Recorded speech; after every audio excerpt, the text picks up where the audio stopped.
Welcome back, boxing fans, to another great show with Sean on boxing.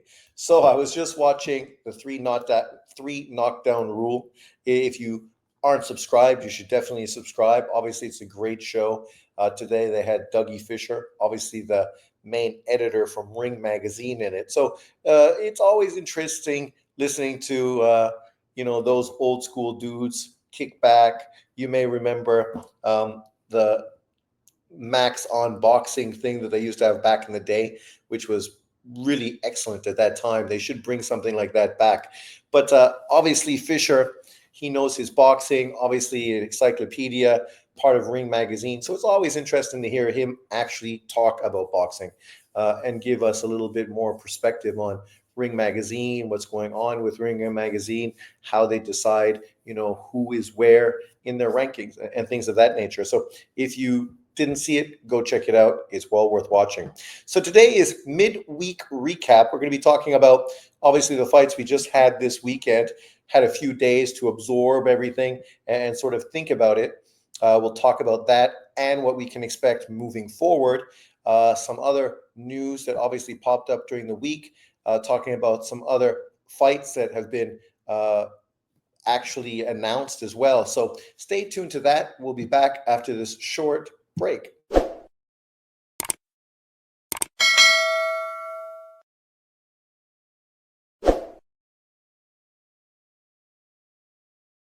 Welcome back. So let's get to it. So this week, the big card was obviously the PBC card, Fundora versus Booker. This was one of the few PBC cards that actually wasn't on pay-per-view. And even better than that, the reason I was able to go live, this was one of the few PBC cards that actually was on Amazon Prime. So in Taiwan, I could watch it on my screen, on my TV, live and in Memorex. It's unfortunate the Tank Davis fights and all the other pay-per-views, somehow I haven't been able to watch those, but hopefully they work through that and moving into the rest of the year, they can solve that problem.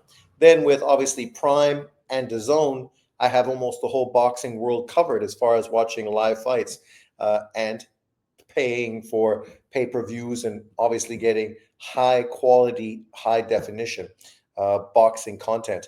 For Top Rank, as I said, I hope they end up going to DAZN, but we'll see what happens with them moving forward. So as far as this fight card, it was good. I liked it because it was short and sweet. I think they should probably do this a little more, right? Didn't last too long. People were able to get off. I think it finished by 10:30, which would be 10:30 Eastern time. Maybe that's a little too early for the West Coast, but as far as boxing fans, it was excellent.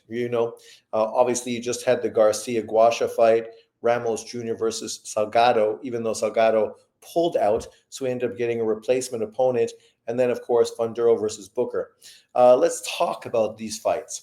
So when I first saw this fight card and I saw the opponents that everybody was fighting, for me, I felt it was a little strange that Garcia, coming off of his first career loss, was stepping in to face a very good professional fighter like Terrell Guasha. And I really thought this probably isn't the best way to maneuver this guy, because literally you're walking him in to the second loss of his career, back to back.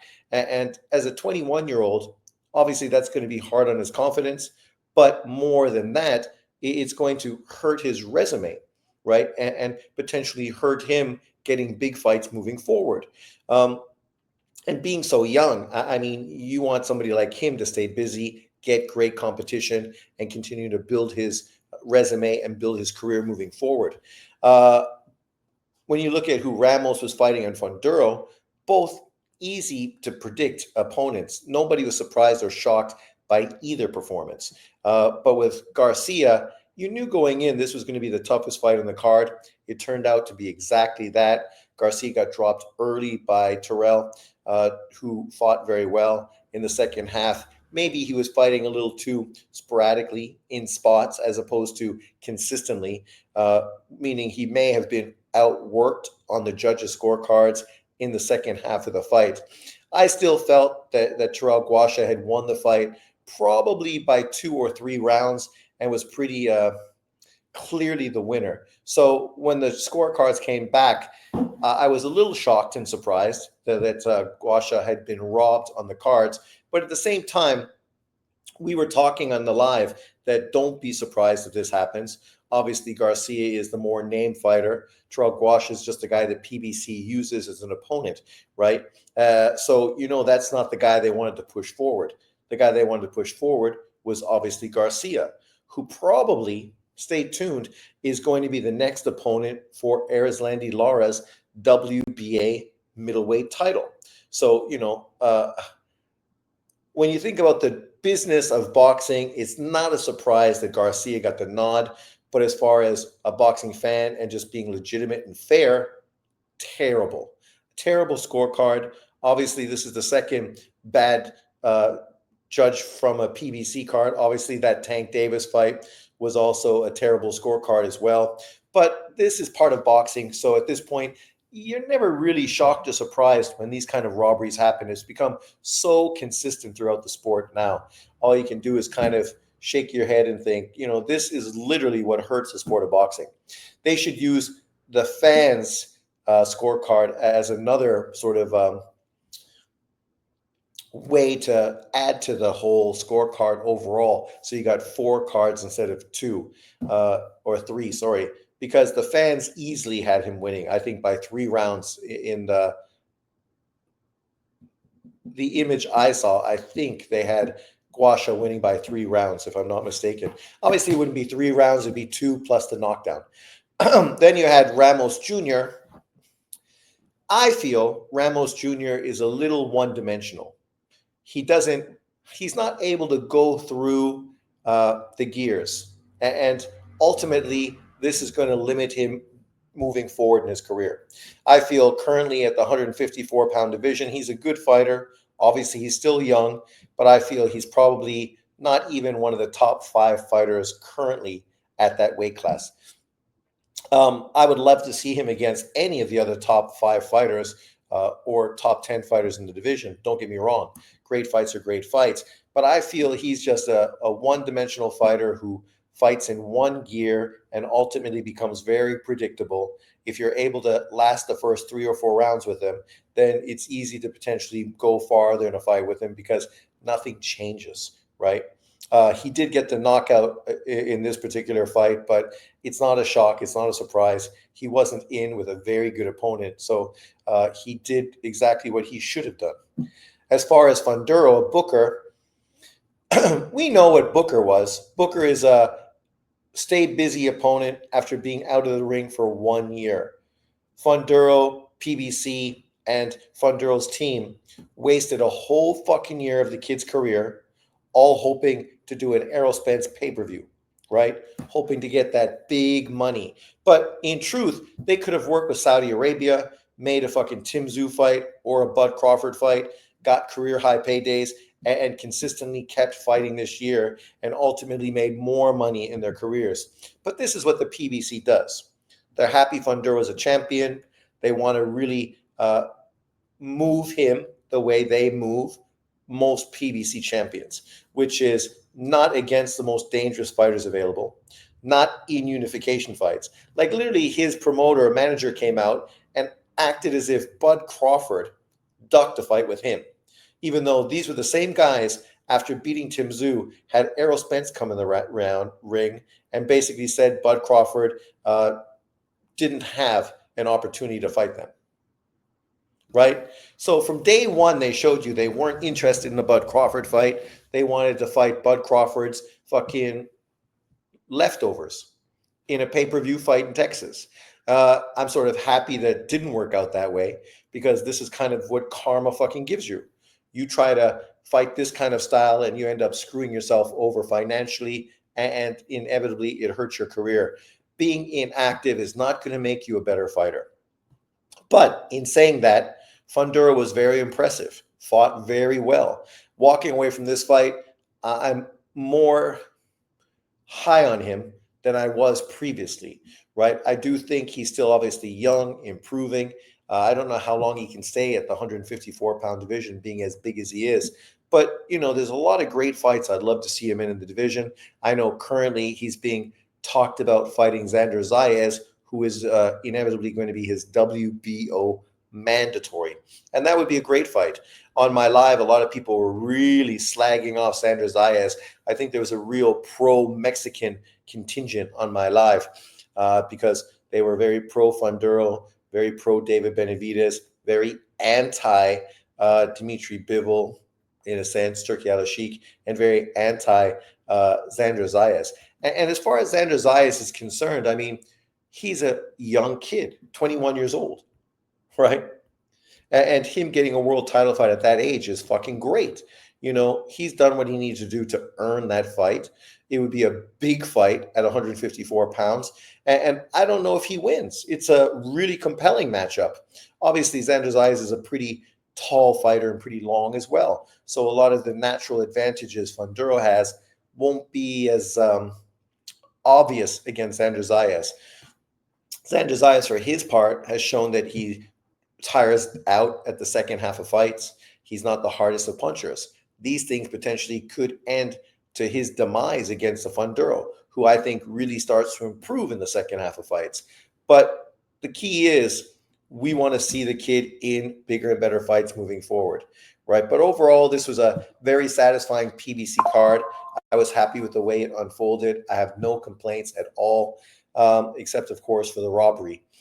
Here are three potential opponents. I saw a Ring Magazine post. Who's next for Fundora?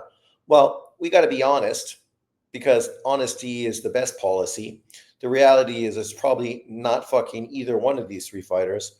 We know Charlo is coming back into the ring as well. So don't be surprised if Charlo ends up getting a Fundora fight right out of the gate. And sure, it's a big ask for Charlo coming off of a long inactivity to take on a kid like Fundora. But if you think about the reality, I mean, if this fight would have happened years ago when Charlo was the undisputed champion, people would have called it a cherry pick. Everybody would have been confident of Charlo beating Fundora. So it's not that tough of an opponent. If people were thinking that Errol Spence coming off of an ass beating to Bud Crawford could step in after a long layoff and take on Fundora, then they should obviously have the same energy for Charlo. We know the PBC would be excited for this as a potential replacement opponent for Spence, because you can still do Charlo Fundora on PBC pay-per-view. So look forward to that probably being the direction they move. I ain't complaining. It's still a great fight, but it ain't a surprise. As far as these other three fighters, we know that Xander is going to be the WBO mandatory. I'm not sure how quick that's going to be mandated. I don't know if potentially they're going to strip Fundora. Potentially they should strip his ass already, because he basically ducked Bud Crawford and didn't fight for a whole fucking year, right? So it'll be interesting to see what happens. I mean, if the WBC is going to strip Bivol, who's been active, and taking on a pound-for-pound quality fighter, then, I mean, the WBO should totally strip Fundora, who's just been inactive, not fighting any top-level competition. You know, tit for tat in that sense. As far as the Virgil Ortiz fight, we know that Virgil currently is a WBC interim champion. I don't know exactly what that guarantees you. With the case of David Benavidez, it seems as if it guarantees you a world title fight right out the fucking gate. So we'll see if the WBC has that same energy for a potential Virgil Ortiz versus Fundora fight. Somehow, I don't think they will, but we will see. It's obviously a great fight as well. And then you have the IBF champion, Murtazaliev, who is coming off of a great performance, beating Tim Tszyu, obviously the same opponent Fundora beat to win his titles. So that in itself is a great matchup. Obviously, they have a common opponent. Murtazaliev has been affiliated with the PBC for a long time. He was Charlo's mandatory for, I don't even know how long, like a number of years. He was Charlo's mandatory and never got the opportunity. Neither did Tim Tszyu. So I would be happy with that fight. Obviously, with his relationship with the PBC, maybe something can be done. That's obviously not a pay-per-view fight. Whereas Virgil Ortiz Fundora, that could and would probably be pay-per-view. Xander Zayas versus Fundora, maybe it could be a pay-per-view, but probably unlikely. We know ESPN, Top Rank aren't really prone to pushing pay-per-views. But overall, these three opponents, as potentially Charlo as well. If Errol Spence can get his shit together, potentially Errol Spence, they're all great opponents. I mean, when push comes to shove, nobody's going to be angry to see Fundora step in with any of those five fighters. You also have Charles Conwell, a really exciting, aggressive, old school throwback fighter who's at 154 pounds, who definitely deserves an opportunity. Baholchuk, who literally Fundora was supposed to fight for that WBC title. So he should be right in the runnings as well. He deserves it, right? But we will see what happens. Obviously, at this division, we just want to see these guys fight each other. No promotional shit getting in the way, stopping fights from being happening. We don't need any of that bullshit. Obviously, another card that happened this weekend was the George Kambosos fight. Him coming off of his knockout loss to Vasily Lomachenko needed to get a good win. Obviously, this was an Australian victory, a card down under. So the level of competition didn't really matter too much. They ended up facing a replacement opponent in Jake Wiley, who is an Australian, which, that in itself is good management because obviously now you have two fighters that can bring in the Australian population. Overall, I thought Kambosos looked really good. I know lots of people were critical of him, but I thought he really looked super skilled. And against this level of opponent, you could see really the quality that George Kambosos has. The problem is when he fights slick fighters that are longer than him, relying on being a defensive counterpuncher, it's just not that easy for him to be effective against that style, right? Styles do make fights. And obviously Lomachenko is just on a whole nother level. So, that is what it is. But obviously the potential fight that we hear is going to be Lopez versus Richard Hitchens, which is also a big fight. Obviously, Hitchens beat the Australian fighter Paro to become the WBA champion. So now, Kambosos can get in there and try to redeem Australia's honor by beating Hitchens. I think I've just said he's got the wrong style for George Kambosos. So I'm sort of shocked and surprised that his team would even look in that direction. Really, it's not really the kind of fighter you would expect them to chase. I would have felt it would be more likely to chase after Teofimo Lopez to give Teo a chance to redeem himself for his only career loss against George Kambosos for his WBO title at 140 pounds, right? For me, that's a bigger money fight, makes more sense. There's a bit of a grudge to it as well. Richard Hitchens just seems a little out of the blue. I ain't hating Hitchens. This is the biggest name opponent he's been in with. It's inevitably going to be the biggest payday for him. So great for him. If he beats, obviously, Kambosos, it's a quality victory, even though Kambosos has lost to Lomachenko and lost to Devin Haney. So, it doesn't diminish the loss really because George is not that old. He still looked good against a limited fighter. He just has his level and also style. So overall, the card was not bad. I missed the Trinica Johnson Nina Hughes fight, which ended in TKO. Obviously, I predicted Johnson to win that fight, but not by TKO. I also missed the Iman Katia fight, which I was disappointed with. He went the distance for the first time in his career, which is also a little disappointing. I was hoping to see him have a sensational performance. I missed a fight, and he didn't have a sensational performance. So it is what it is. I guess in hindsight, I'm happy I missed a fight because I didn't miss anything. Then, of course, we had Sky Nicholson, Eddie Hearn's side piece, fight Tierra Brown. There was a lot of back and forth. Obviously, Brown was really all over Sky during the press conference, being in her face. And in the end, what she said was true. She outworked Sky Nicholson, looked very one-dimensional, not able to adapt, wasn't able to really use her legs and jab to control the distance against an aggressive come-forward fighter like Brown.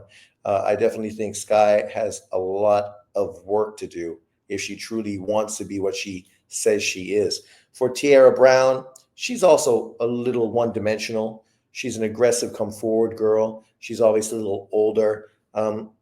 She obviously has a ceiling, and it's not going to be that high. But at the same time, congratulations to her and the new. Obviously, this means she's going to be making good money, better money than she was making. Maybe they can do a rematch in the States. We will see. But overall, it wasn't bad, but it wasn't a card I would have been super excited about. Luckily, it being in Australia, it kicked right into my time in Taiwan. I didn't even know it was on, and all of a sudden, boom, bam, bam, it was on YouTube, and I was able to watch it easily. So I did. Or sorry, not YouTube, but on DAZN. Another fight card, which I wasn't able to see, and I was kind of surprised and shocked when I saw the results. Malik Montgomery, an undefeated power puncher from the States, was fighting Jeremy Hill. And I knew Jeremy Hill was not a bad fighter, was a good test, but I still felt Malik Montgomery's power would probably be too much for Jeremy Hill, who's obviously been knocked out already once in his career. When I saw the result, I won't say gobsmacked, but I was pretty shocked to see that Jeremy Hill ended up beating him. For Malik Montgomery, this is obviously quite a step backwards. This is the kind of guy you could easily see on Pro Box against really solid competition. He's probably a few fights away from potentially getting a world title fight. Now, taking a loss against a guy like Hill, he's going to have to do a lot of work moving forward, and it'll be interesting to see how he improves, because sometimes losing is a good thing for your career. It just makes you understand that you got a lot of work to do, and maybe stop just taking things for granted. We also had Kurt Scooby on the card. Obviously, people have heard about Kurt Scooby. He got a good TKO victory or a KO win in that fight. So overall, I mean, that fight was predictable. The Malik Montgomery fight didn't go as planned. I don't know who predicted Montgomery to lose, but I was shocked. Then, of course, a fight that was on YouTube, Lester Martinez versus Joe Sean James, Vladimir Hernandez versus Isaiah Lucera, and the women's fight. I didn't really see the women's fight. It was on the same time as I was watching another event, so I didn't really pay too much attention to it. I watched the Vladimir Hernandez fight. Early on, he got dropped by Lucera. Kind of like the style Lucera had. Obviously, I was in and out watching this fight and watching that fight, so I didn't see the rounds that well. But I was kind of surprised to see that Vladimir Hernandez ended up winning. I kind of thought stylistically Lucera was a better fighter. I liked the way he threw punches, his whole stance and style, as opposed to Vladimir Hernandez, who, kind of looks like fucking the plumber that came to my house to fix my sink. Speaking of that, I still need to fix my sink. I got to get off my lazy ass and try to fix that. And then, of course, Lester Martinez, the Guatemalan fighter. Not many fighters out of Guatemala. Obviously representing Bomac stable and Bud Crawford, who was there representing, fought Joshun James. Obviously, only 11 career fights, 2 draws, 9 victories, but still a long, tall, athletic fighter. Looked pretty good, threw a good jab, was able to control distance pretty well. Forced Lester Martinez to adapt, but he adapted pretty quick. Obviously, it was a jab fest in the first few rounds, trying to see who could establish the jab better. And obviously, as I said in my live, the guy who's able to establish his jab inevitably is going to be able to land power punches. That became Martinez. His right hand over James's jab became a big threat. And then throwing his left hand in there ended up being the end of the fight for James. So it was a great performance for Martinez. Obviously, Martinez is in one of the other great divisions in boxing right now. When we're not talking about 154, we're talking about 168. And 168 has a really deep stable of that level of fighters, very similar to 154. 154, now that Bud Crawford has basically moved up, is a division without a star, whereas obviously 168 has Canelo. But under Canelo, you got all this quality of fighters, very similar to the 154-pound division. I can't wait to see Lester Martinez step up his level of competition against some of the killers at 168 pounds. Let's move forward and look at who some of those fighters are. Obviously, when you look here, it's pretty obvious you got Canelo Alvarez above everybody else. But under that, you got a really deep group of fighters. Christian Mbili, a very aggressive fighter, obviously French, fighting out of Canada, super exciting fighter to watch. One-dimensional, but still a crowd favorite. Then, of course, Diego Pacheco, probably, I think, the second best fighter in this crew. Young, but very tall and long, good in-fighter, has some good power. Obviously, he's trying to bounce back with a less than stellar performance 2 fights ago. Looked good in his last fight, but it'll be interesting to see what happens with him next. I know he and Mbili were trying to hash out a fight, but apparently that's fallen through. So now we have to wait to see who Pacheco is going to be fighting next. Alicia Iglesias, the great Cuban fighter, obviously fighting out of Germany. He's like this new crop of Cuban fighters, boxer punchers, not the slick defensive fighters from the past. Then, of course, Caleb Plant, the top really known fighter outside of Canelo Alvarez. He's trying to bounce back. There's a lot of big potential opponents. One rumor that we're getting is potentially him versus Charlo. If that fight does unfold, I think it's a good decision. Obviously, Charlo's been a mental case recently, so we don't know what to expect from him. But regardless of that, he's a solid opponent, regardless, right? Regardless of who, he still looks good on a resume. And that's going to be the most important thing. I thought there was a picture announcing that fight that I took all these kid stuff. There it is right there. PBC planning Caleb Plant versus Charlo, doubleheader for May 31st in Las Vegas. And that's an intriguing matchup. Obviously, you got the story, Caleb Plant slapping Charlo in the head, right? So it should be a fun press conference. And stylistically, Charlo got the tools to beat Plant. But based on his head and where he's been physically over this period of time, you got to lean towards Plant, who is obviously way more fucking professional. Then, of course, Kevin Sacho, he was supposed to be fighting Mbili in France. It's unfortunate that fight fell through. Munguia is bouncing back, trying to beat the guy who surprisingly knocked him out. Berlanga, trying to build himself back up after that loss to Canelo Alvarez, has called out Plant, Charlo, Munguia. It'll be intriguing to see who he gets next. Then, of course, Plantic, the Croatian fighter. Lester Martinez now moved into the top 10. William Skull at number 11. Obviously, he's going to be fighting Canelo Alvarez for that undisputed 168-pound title. And overall, the top 11 fighters, very solid. A few guys under that, not as well known, but a very good division. You can throw these dudes together, and you're going to get some great matchups. Great matchups. You also have Bekmel Kuziev that's in there as well as others. I missed this last week. Last week was really kind of a devastating week for boxing fans. Obviously, Big George passed away.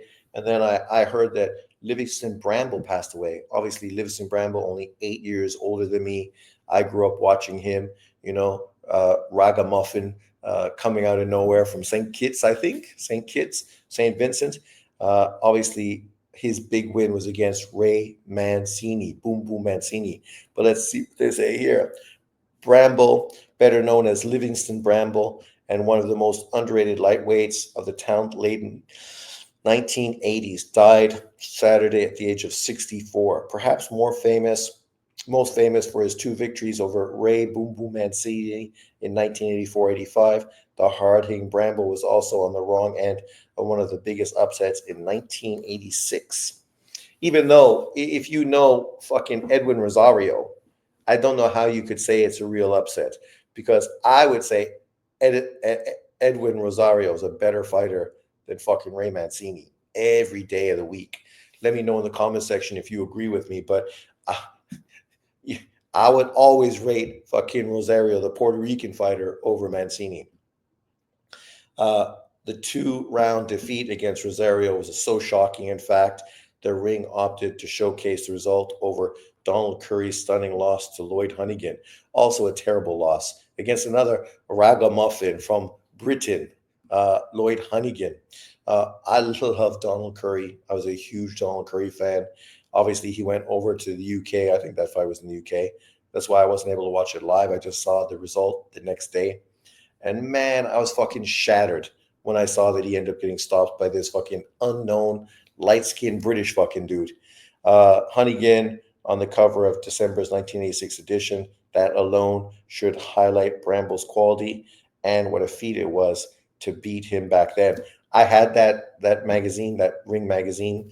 Obviously, there's a lot of great magazines back in the day. Livingston Bramble on the cover was a good one. So I just want to, say rest in peace, champ. Obviously, we're all getting older. It's kind of shocking because I don't feel old, but to see all these great fighters that were kind of in my era, right, aren't that much older than I am, pass away, it's kind of shocking and a surprise as well. Obviously, Big George more so than Livingston Bramble, because I think Livingston Bramble's been out of the limelight for a long time. So people haven't really been following what's been going on with his career. But rest in peace, champ. You'll be missed.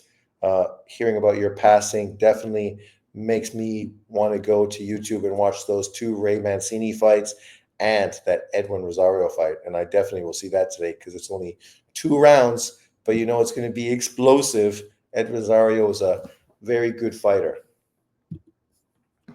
So I saw some people, the same suspects, talking about this Canelo Crawford fight today. And I made a video. If you didn't see it, you can go check it out. Talking about this, I just wanted to sort of extrapolate a little more on this situation. It's ironic that people try to make this Bud Crawford Canelo Alvarez thing into some sort of racial anomaly, as if if this wasn't a small black fighter moving up to take on a non-black fighter who's bigger, this would never be allowed. Really,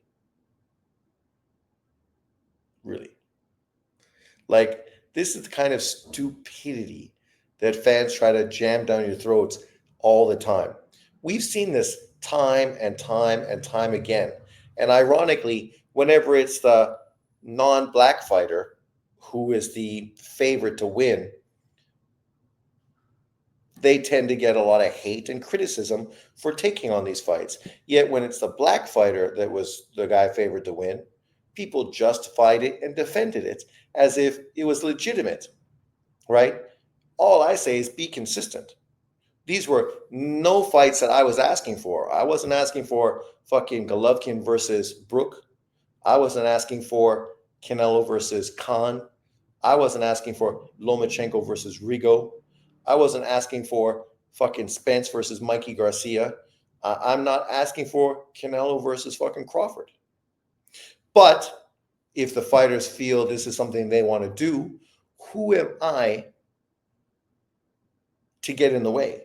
It's not my career. I'm not the one getting paid. They're obviously getting paid the amount of money they feel they're justified to make these kind of fights that are dangerous, right? For Crawford, this is going to be a fucking retirement package, the kind of money he gets paid for this fight. How do you fucking not jump at this opportunity, right? The irony is when Errol Spence fought Mikey Garcia, there were great fights available. People wanted Mikey Garcia to fight Lomachenko.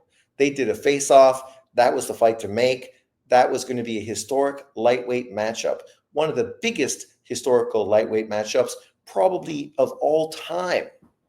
But unfortunately, we didn't get that fight because Mikey Garcia was used by the PBC to highlight Errol Spence. The same way Leo Santa Cruz was used to highlight Tank Davis. You want to pull in a bigger pay-per-view number, you got to get a good Latin opponent, right, to highlight the Black American. So now you're getting 2 demographics to work together to get the highest pay-per-view possible. You can deny it, but that's what was done. Everybody fucking knows that's what was done. That's why Leo Santa Cruz was Tank Davis's first pay-per-view, and we saw how it was being built up beforehand, just like Mikey Garcia was Errol Spence's first pay-per-view, and we saw how that was being built up as well. What fans wanted was Mikey versus Loma and Bud Crawford versus Spence for unification. 2 unification fights. But we didn't get that. We got this fight instead. And people literally defended it as if this was any different than Lomachenko fighting Rigo, or this was any different than Golovkin fighting Brook. Actually, Brook was a replacement opponent. Mikey Garcia was not a replacement opponent. As if this is any different than Canelo fighting Bud Crawford. The only consistency is the bigger fighter in every single case was not chasing the smaller fighter. And that's the only thing you should really pay attention to. It was the smaller fighter chasing the bigger fighter for career opportunities, wanting to take a risk to get paid career money against a very dangerous fighter who was bigger than them. They may have felt very confident of winning, but at the end of the day, they lost, and the bigger fighter gets very little credit for those victories because everybody knows what was going on. It was the great small fighter challenging the great big fighter. And 9 times out of 10, we know how that's going to unfold. For this fight, most people feel it's going to be similar. I tend to give Bud Crawford a little more chance of winning the fight. The only thing I'm curious about is how much weight he's going to put on.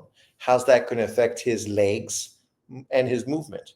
Because I do feel him getting older, if his legs are a little stiff and he's not as fluid as he once was, then he's not going to win. If this was a younger version of Crawford, I'd feel more confident with him being able to win. But I ain't trying to hate on Canelo and distract or take away from him beating Bud Crawford either. If he beats Bud Crawford, it's not going to make him pound for pound number 1 on my list. For Crawford, if he beats Canelo, it's probably going to make him number 1 on my list, surpassing Usyk. But then, of course, Usyk potentially is going to fight Dubois and Parker, 2 fucking historical great matchups as well. So we have to see if what Bud Crawford does afterwards. If he just retires afterwards, well then he's not going to be pound for pound number 1 anyway, because he's going to be retired. So it is what it is. But when it all comes down to it, we know how this situation unfolds. Both Usyk and Crawford are probably going to be retired before 2026, meaning that the new crop of fighters like Anui, Bam Rodriguez, and up-and-coming American fighters are going to be the faces that try to challenge for that number 1 spot on the pound-for-pound list. These are 2 fights that have been announced. I saw Ring IQ was pretty anti the Charlie Suarez Navarrete fight. Some fans just, I think, always need to put fucking some sort of thing on matches. The reality is you're not going to get every matchup to be a super fight, but you can still get entertaining, fun fights to watch. Navarrete fighting Suarez, coming off of his victory versus Valdez, is a quality fight. Suarez has a lot to prove. He's a hard-punching Filipino fighter who's never had an opportunity. Now he's getting his chance. The question is he going to be able to capitalize on it or not? We will see. Then, of course, on the undercard, you have Murtatala versus Abdurev. The winner of this is inevitably going to be the number 1 ranked IBF 135-pound fighter. So if they don't become the IBF champion, then they're going to potentially fight Lomachenko for his belt. So for Lomachenko, that's a solid opponent, regardless of who wins. Murtatala probably would be obviously the bigger name and the most marketable out of them. But if Lomachenko decides to retire, then Murtatala is potentially a Keyshawn Davis unification opponent, which is great news as well, right? So at the 135-pound division, this stuff is really moving together. Obviously, both of these are affiliated with Top Rank ESPN.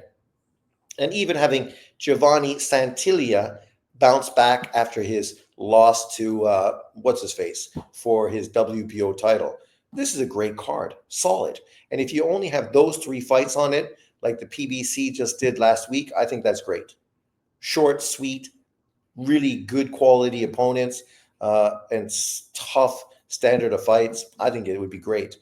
Obviously, we expect Top Rank is probably going to have quite a few younger, up and coming fighters on their cards as well, as they generally do.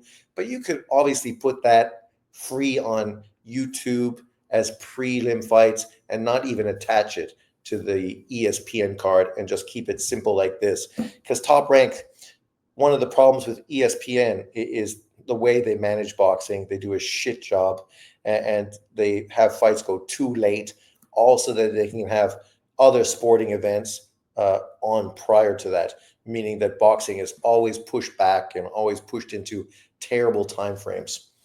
Then, of course, this news, Keyshawn Davis versus Edwin De Los Santos, likely for June 7th at Madison Square Gardens.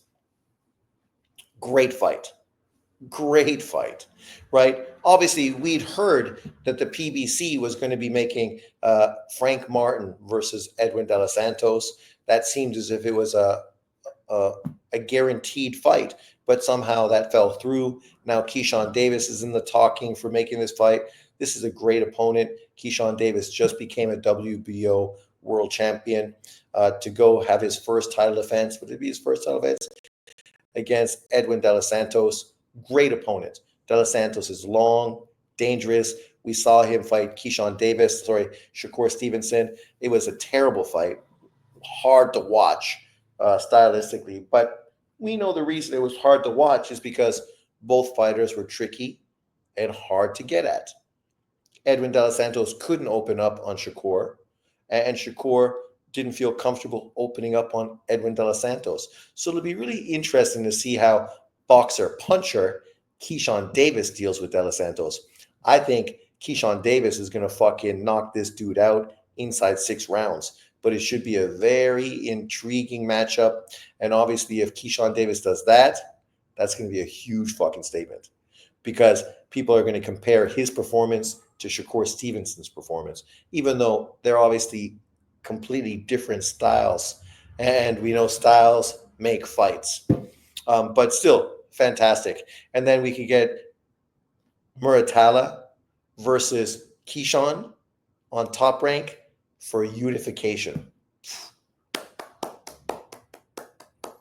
I mean, I'm a boxing fan, so I just want fights to be made. I'm excited every time I see a potential matchup that's being announced. And these two are obviously 2 cards I'm stoked for. Obviously, both Top Rank cards. So go Top Rank. Keep doing. Keep delivering. Some other news. Cain Velasquez. Obviously, people are very familiar with him. I didn't really watch him, but obviously you can't not know his name. Was sentenced to 5 years in prison for trying to kill a guy who was molesting his son. Right? In truth, from my perspective, I think he shouldn't get any fucking time in prison for what he did. I mean, sometimes, yes, you do take things out of the police's hands because you are more committed to the situation. You could report this to the police, but police are going to follow fucking the chain of evidence. For Cain Velasquez, it's not about fucking the chain of evidence. It's about this dude hurt your fucking child. And if somebody's going to hurt your child, as a father, as a parent, you're going to fucking take care of your kid the best way you can. And if that means beating and trying to kill a motherfucker, I'm not going to hold that against him, because that child molester, what's going to happen to him when he goes to prison? If it's not Cain Velasquez that kills that dude, somebody in prison is going to fucking shiv that dude in the shower. Like, that's what happens to fucking guys like him when they go to prison. So, fine. Cain Velasquez didn't need to do that. He could have just bought cartons of smokes and gave it to the first guy that fucking killed that dude in the joint. But that's the way it would have happened. That's the way it would have unfolded. But for a dude like him, Are you shocked or surprised that he took things into his own hands? The only shock or surprise I have is that he didn't fucking kill the guy. The guy survived. That's what shocks and surprises me. I saw that woman, pretty sexy Latina, who killed a guy with her car because he killed her dog. And with her, I said the same thing. If fucking someone killed my dog, I'd fucking do the same thing. Right, Lily? Mm. Dead motherfuckers. You don't touch a person's family. And yeah, dogs are family. You don't touch someone's family and not expect a motherfucker to try to fucking end you. And if you think you can get away with it, do it. But then don't fucking go running to the cops, running to the law when things don't go your way. Because, in this world, there's a lot of fucking serious people out there that you don't fuck with. You don't know them because they don't talk. But if you cross them, you find out. In Taiwan, if you see a black Mercedes and he does something, you think twice before saying something because it could easily be an old lady or an old man, not a big deal. But it's just as likely that it's a fucking gangster, and you don't want to bring that kind of heat on yourself because as a foreigner living in Taiwan, no one's going to really miss you. Not really. And that shit happens all the time. Um, but I saw this story, and obviously I'm a peaceful individual, not like this. I'm not a Cain Velasquez. That's not the lifestyle I led. Obviously, he's a different individual than me, but I don't hold it against him. I think 5 years is too long. He'll probably be out in two with good behavior. So, in truth, he's probably not going to do too much time, but you know, this just shows you why police need to do their jobs better so that you fucking get these kind of scumbags off the fucking street, Diddy and others, so that other people don't need to fucking suffer. Because when other people suffer, don't be surprised when shit fucking hits the fan. That's all I'm saying. I don't have kids, but if I did, I would not be shocked or surprised by the way anything unfolded. But I got a fucking dog. Don't touch my dog.